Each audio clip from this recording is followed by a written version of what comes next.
It's 2003. I'm lining up outside my classroom door with the $20 bill my mom gave me. We head down to the library and the door's open. You're going to get a chance to visit the Scholastic Book Fair at your school. Before you can read, you gotta find the right book. Books that might help you see things in a whole different way. Inside is a colorful array of books of all shapes and sizes. There's big fat books with reflective covers, books with pop-up images and facts about ancient Egypt, books that I can scratch the covers of with my fingernails and make it sound like a DJ. And then at the back of the room, there's more than just books. There's posters, gadgets, figurines. So, I do what I've always been told not to do. I start judging books by their covers. I don't have time to read the backs of all these books. The next class will be here soon. I decide to give up, but then I see it. This. What is this? Why is this being sold in my school? Is this for adults? I don't know, but I'm buying it.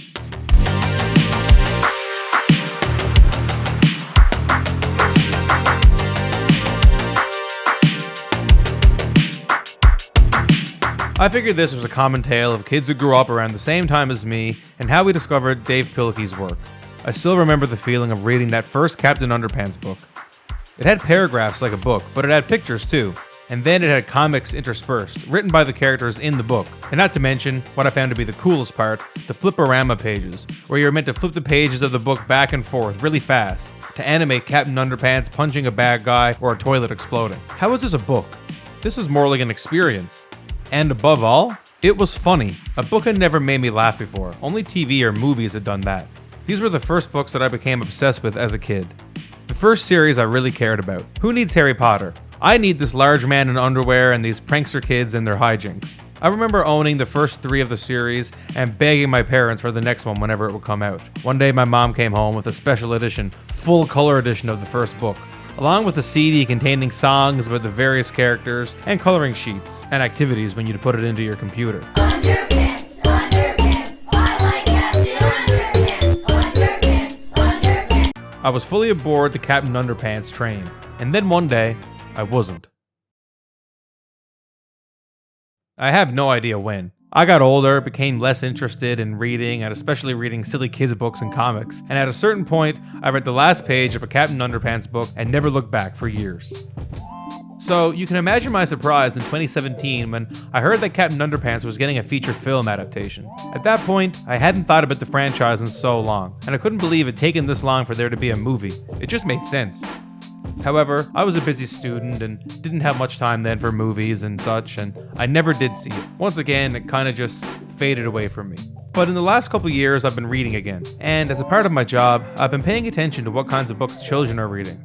At the bookstore or in schools, I kept seeing this Dog Man character over and over and over and over again. I knew I recognized that style.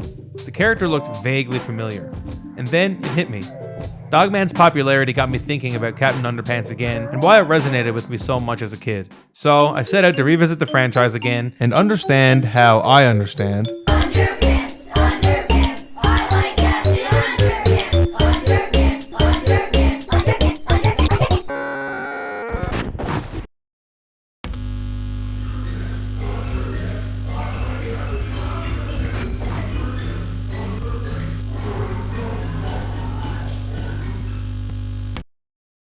So, what is Captain Underpants?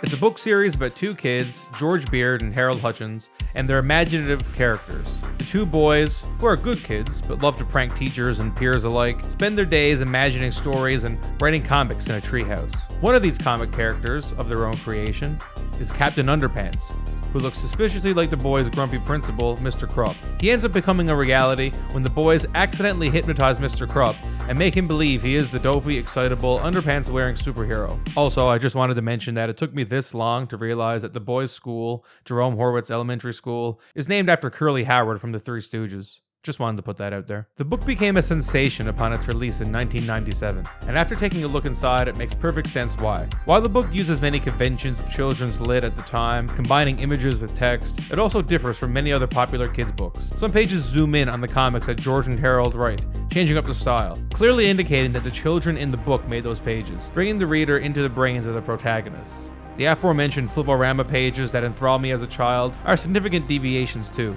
While the quote-unquote animations were always very simple, usually only 2 or 3 frames, it was an interesting mechanic that Captain Underpants had over any of its contemporaries. All of this was bolstered by a playful sense of humor, relying on sarcasm, visual jokes, and yes, potty humor as well. It's easy to look at this franchise and write it off as immature, potty humor for kids.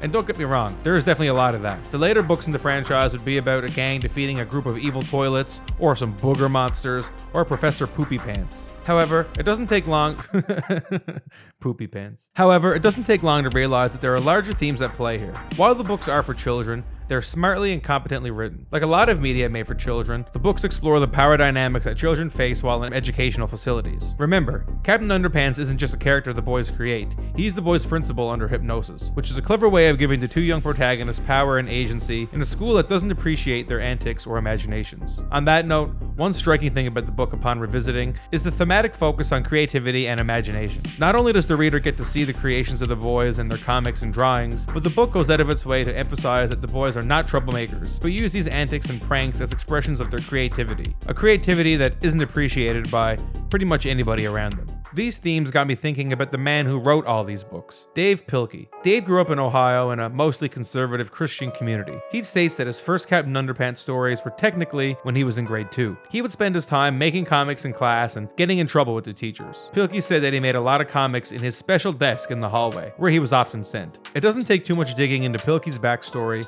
to understand where the clear inspiration for Captain Underpants came from. Like George and Harold, he was a creative boy, making comics and getting up to antics in class. And the idea of hypnotizing your authority figure to gain some sort of control tracks with this as well. Although Pilkey makes it very clear that he made that part up. Pilkey was able to take his experiences as an energetic student, along with the characters he actually created as this energetic student, to produce what I believe to be a very, very loosely, very fictionalized, but also very authentic account of how it feels to be a creative, neurodivergent kid. See, if it wasn't clear yet, Pilkey is neurodivergent. He's diagnosed with ADHD and dyslexia. Of course, growing up, this wasn't on any adult's radar, nor his, and they didn't have a name or diagnosis for this kind of thing. I had ADHD. Actually, it was before they even had a term for it. They called it extreme hyperactivity when I was a kid.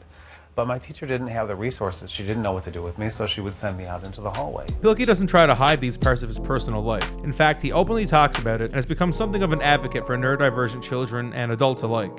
I don't know. I think it would have been very helpful for me to know that you can have challenges and you can still turn out okay. His misspelled signature, DAV, comes from a misprinted name tag back when he worked at Pizza Hut as a young man. I believe this spelling can also be seen as something of a symbol, an openly dyslexic man proudly displaying a quote-unquote typo right on the cover of all his books. I think in a subtle way, this reinforces to readers that it's okay not to be perfect, to make mistakes like these. This is evident in the comics within the novel as well, written by the boys. Not only do they illustrate the creative ideas of the kids, but they're published with typos, scratches, and crude sketches, replicating how a child's drawings, or maybe even a notebook, might look.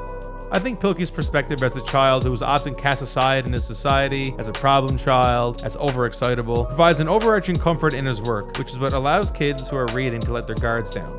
So crack open a book and start reading, because reading really does give you superpowers. And imagination is the greatest superpower of all.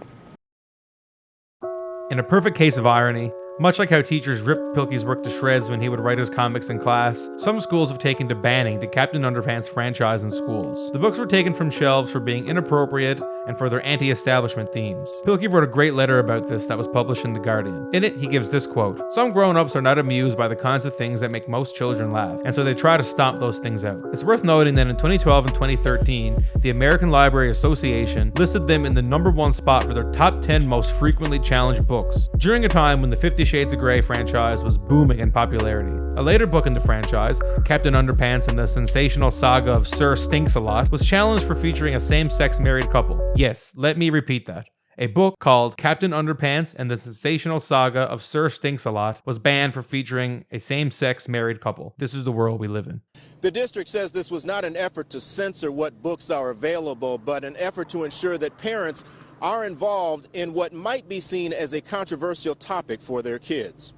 However, the most ironic thing about this ban is not for the inappropriateness, which is just silly considering it's mostly just immature potty humor, but for its anti-establishment theme. The way in which George and Harold escape this oppressive school by accidentally turning their principal into Captain Underpants is based on the way Pilkey was treated in schools, when places that were meant to encourage writing and reading and creativity instead ripped up his work and sent him to sit in his own desk outside of the classroom. Perhaps educators or government officials found Pilkey's humiliating depiction of an authority figure intimidating, or they believe in the hypno ring from the book and fear being made an example of. They must believe in some sort of hypnosis or mind control as they aim to direct kids to follow the status quo through limiting what they're allowed to engage with. However, it's unfair to get too caught up in the banning of Captain Underpants, given the overwhelming success and popularity of the book. There have been countless spin-offs, some spawning individual full franchises, with television shows and movies of their own. While I obviously didn't grow up with Pilkey's newer work, such as Dogman, it's clear just by skimming these books that Pilkey takes the same imagination and themes into his modern work as well, which I think is very important for young readers. One thing we haven't yet discussed is how Pilkey's work was able to turn non-readers into readers. Yes, it features silly drawings and comics, but it's definitely a novel, with a story, and pages upon pages of words for children to consume. Blended with its humor and breaks featuring just creative art or silly comics, Pilkey has been told by many teachers that their students refused to read until they found his books, and that now they have a passion for reading. In the same letter Pilkey wrote for The Guardian I mentioned earlier, Pilkey ends it with this quote: "When it comes to books, we may not all agree on what makes for a good read, but I hope we can agree that letting children choose their own books is crucial to helping them learn to love reading." This right here summarizes what I believe to be Pilkey's whole philosophy and reason for his success. Much like the children's TV channel Nickelodeon was supposed to feel like it was made by kids for kids, Pilkey's art carries the same sentiment. He doesn't talk down to his audience. He doesn't try to bash them over the head with morals or lessons, unlike the Fliporamas, which feature a lot of head bashing. He doesn't try to pretend that the books are anything other than just fun novels for kids to enjoy. By doing that, the themes within the book and their purpose stand for themselves. Let kids be kids. And if you apply his own experience to your reading of this, let kids who are neurodivergent flourish rather than suffer. I bring up neurodivergence here because ultimately, when considering Pilkey's backstory and the various themes of his creativity, inclusion, and quote-unquote anti-establishment in the novels, I believe that this topic is the driving force behind the entire franchise. I think the sentiment that Pilkey is trying to achieve in these books, the sentiment that children's expression is important and equally important is laughter and not taking yourself too seriously, is enforced and enhanced by Pilkey's experience as a misplaced kid with ADHD and dyslexia. Not only do I think this is the driving force of the novels, but also their popularity. The book's humor, as well as its themes of wanting to rebel against authority figures, is a universal feeling for all children. However, I think these themes resonate a little bit deeper for readers who are neurodivergent. For kids like Pilkey, who've been outcasted by peers or maybe teachers, who've had bursts of creative energy that were shunned rather than praised, who felt oppressed by various authority figures in their lives, these readers could feel a certain catharsis or satisfaction in the Captain Underpants franchise. And the reason I believe this is because I was one of those kids. Okay, I should clarify here because I don't want to be misleading. I do not have any kind of formal diagnosis of ADHD. I just feel like I should make that clear. But it's something I've secretly known deep down about myself for a long time, and if you ask anybody close to me, they would agree. I struggle to sit down for long periods of time. I click my teeth together and hum out loud songs in my head and don't even notice. I'm constantly tapping on or banging things to make noise. I bite the bottoms of all my pens and pencils and growing up hoodie strings. I'm hyperactive, chaotic, impulsive, and impatient. I hyperfixate on important and mostly creative projects, not noticing time passing or people talking to me when I'm in the zone. But at the same time, I struggle to finish things. These creative projects, longer books, video games. I tend to jump around a lot between hobbies and interests and overall struggle to focus on, well, anything, unless it deeply stimulates my interests. And like the kids in the novel, I've always had a penchant for stories and creativity, which is not a criteria of having ADHD. However, this would always interfere with my schoolwork and studying. And as I was working on this video, I found myself finding a profound relatability with the way in which Pilkey frames this franchise. I finally began to understand my relationship to these books as a kid. I decided to go back and look at my old journals and school notes from childhood. Within, I found stories upon stories about mermaids and dragons and Pokemon. I found doodles of fairies and mini comic strips to go along with my stories. And then I compared these journals to my notes taken in university and yeah. Not much has changed. So let the record show that I'm self-diagnosed and cannot really speak from the perspective of a neurodivergent person because I've never been formally tested. Knowing what I know about myself now, I really feel like this is the reason why Pilkey's work has resonated with me, even all these years later. This hyperactivity and imagination reflected in the outrageous stories and characters, bouncing between text and comics and fliporamas, feels like the same way my brain works, how I've come to understand myself. And the comfort in knowing that's okay, that there's value in everyone, even if you feel your brain works differently than those around you, that's important. On a larger scale, the conversation about Pilkey's work becomes even more relevant decades from when it was first released. In 2023, the CDC shows that in the United States alone, 1 in 36 children is diagnosed with autism spectrum disorder. That's just for ASD, not including other forms of neurodivergence. And whether or not you believe in overdiagnosis or question the ways in which we do diagnose, which would be an appropriate thing to do, the simple fact is that children and parents of said children believe that they are neurodivergent. It's fair to want to blame some of the large contributing factors and how children's brains are developing in different ways now than they were a decade ago, but no matter your own personal thoughts about neurodivergence, it's not going to go away. And trying to ignore it or blame society or simply take away cell phones isn't going to do much to support these children. And I'm not going to pretend that I understand neurodivergence enough to come up with a fail-safe solution to help. All I can talk about is my own experiences, both as someone who believes themselves to be neurodivergent and as someone who has worked with various neurodivergent children for over a decade. I don't know what the answer is to supporting them in society, but I do know that little things such as giving them some agency in their life choices, helping them learn coping skills that work for them, letting them pick the stories they engage with, and educating people without neurodivergence so they can understand it better, all can go a long way for giving them a sense of belonging in a society that has othered them. The overarching idea is universal design. The idea of providing methods of support that help not only those who are struggling or vulnerable, but everyone within the system. When we support kids who are neurodivergent by offering them choices and stories and helping them find books to relate to them, we're actually just helping all kids from all different backgrounds and relationships to education. Even kids who aren't neurodivergent benefit from finding out about different ways to read, about how comics engage with their brain a different way, about what's funny to them and why. And of course, while the conversation of this video is all about books and reading, this can be expanded to other educational or societal issues as well. For me, being introduced to Captain Underpants at a young age not only made me come to understand my own type of immature sense of humor, but to appreciate the ways in which graphics and text can work together to tell a story, and that any idea, no matter how silly or outrageous, is worth writing down, even a book about a superhero wearing underpants.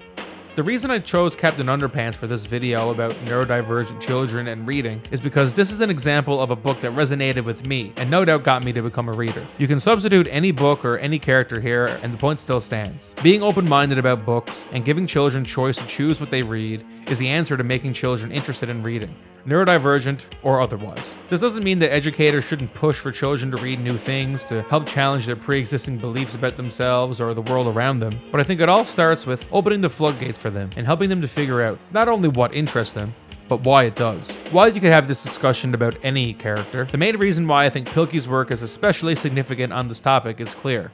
He is neurodivergent.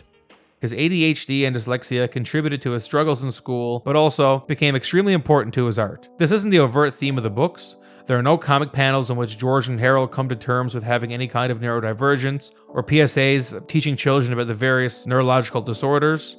But children who are experiencing this otherness or feel stifled in their focus in school or in their creativity can feel Pilkey's perspective in his work. Or they won't even realize that they feel this connection until years later when they decide to revisit it for a YouTube video. In this way, I think Captain Underpants, or really Dav Pilkey, is the unsung hero of children's literature in the 90s and early 2000s. Not in the sense that his work is under-recognized or not successful enough, that is clearly not the case, but for his underlying mission of working in elements of his experience and perspective of a neurodivergent kid who had little support in his school or community, and translating that into a book that in subtle ways is for all those kids just like him. George and Harold are two fourth graders who aren't very good at school. They can't sit still or pay attention. They're hyperactive and disruptive, and pretty much the only thing they like to do is make comics.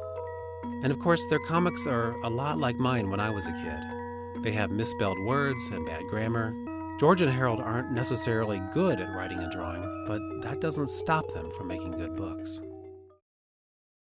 At its best, Captain Underpants is a significant text for understanding neurodivergent art, and at its worst, just good old-fashioned fun. Uh-oh. Here we go again. Underpants, underpants, I like Captain Underpants. Thanks for listening. Take it easy. Break